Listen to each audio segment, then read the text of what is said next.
A small town is attacked by a monster that has been sleeping for thousands of years. The monster wakes up looking for food for its eggs that will hatch, until finally someone has to finish the monster. At the beginning of the film, in a location in Alaska, there is an old man fishing. When he cuts his fish using a knife, he accidentally hits one of his fingers until it bleeds.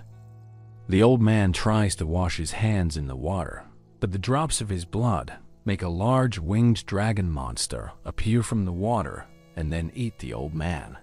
Meanwhile, in a small town called Beaver Mills, residents are seen doing their activities as usual. There are those who work as radio announcers named Hampton, Chief and Colonel Travis, doctors, ranchers named Farley, and young women named Claire. She works at a shop that has been built for years by her parents, and now he continues her parents' legacy. There is also a man named Jake who happens not to be from that town. He just happens to get a job as a repairman for damaged buildings. Seeing Jake as a hard-working man makes Claire offer him food and coffee. Jake might have refused, but he couldn't do that because he also needed to eat and drink. Meanwhile, Colonel Travis was at home looking for and calling his dog to be fed. But not long after, he saw a deer head fall from above. Travis wondered where this deer head came from. On the other hand, there was an old woman named Edna, who until now still hallucinated her dead friend who was still with her. Edna became a little crazy, and Claire understood that. Jake and Claire's introduction did not seem to go well. Claire made Jake a little uncomfortable by asking about his past. Jake went home to his trailer house on the edge of the lake. There he was awaited by a doctor because they had previously made an appointment. The doctor examined Jake's hand from the accident. It seemed that Jake had a bad past. The doctor advised Jake to rest and not work too hard, and the doctor also gave him medicine. After that, the doctor decided to return to Beaver Mills, but in the middle of the trip, he felt like urinating. The doctor pulled over his car and urinated on the edge of the forest. At that time, he felt something was stalking him until he was surprised to see a dragon monster appear above, ready to pounce on him. The doctor tried to escape, but unfortunately the dragon was faster and dragged the doctor into the forest. On the other hand, Jake returned to town to relax and talk to the chief. A beautiful day, even though it often rained, making the weather colder. The chief should have been able to relax, but it was his duty to always be on standby if there was a problem. Meanwhile, there was a man named Hass who wanted to hunt, but instead, he met the dragon monster and shot several bullets at him. The sound of the gunshot made the chief get news from his colleague. The chief invited Jake to come with him rather than him having nothing to do. The chief and Jake arrived at Hass' location and saw Hass was very shocked and could hardly say anything. Hass explained briefly that he had just seen a dragon monster attack him. At first, Cheese did not believe what Hass said. But when they saw a severed hand not far from their location, the chief began to believe. The severed hand belonged to the doctor. Jake was sure of it. Hass was taken back to town, and the chief asked everyone there to listen to his words. Hass just saw a dragon monster in this area.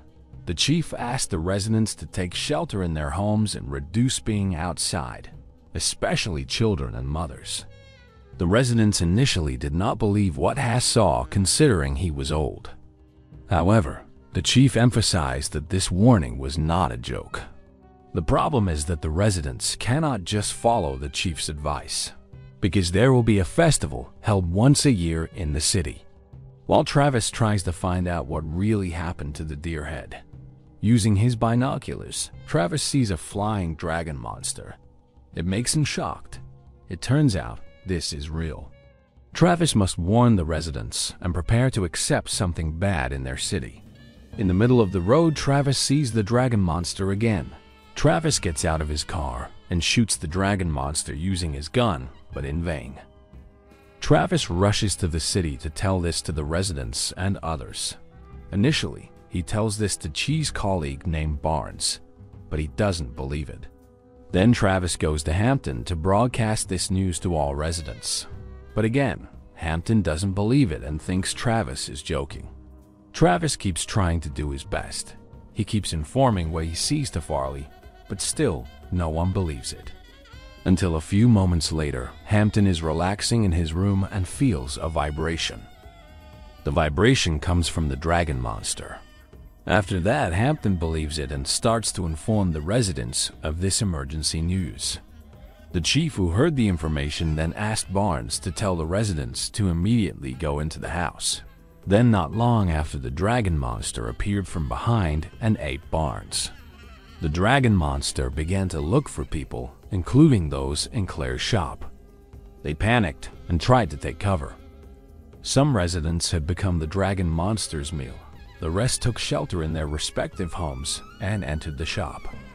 They just believed what Haas said. It turned out that the dragon monster really existed. But where did the dragon monster appear? Especially in this year, how could a dragon still live? Haas was once told by his ancestors when he was little, they named the dragon monster a wyvern. A dragon monster that lived in the time of Odin and Thor. The dragon was believed to have been expelled by Odin and went to the poles to hide.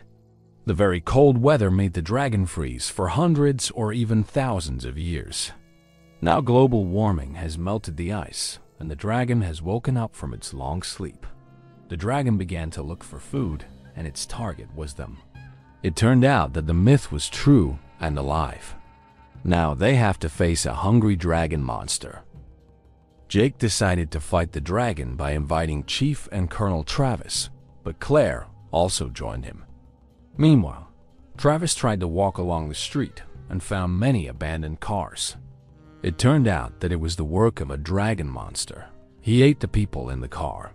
Meanwhile, the chief was looking and checking the condition of the festival that was destroyed by the dragon monster attack. Then, not long after, the dragon monster reappeared and ate the chief alive. Jake and Claire still didn't know this news. They were in the forest looking for the dragon monster's nest. Jake went alone, while Claire was equipped with weapons to prepare for the worst.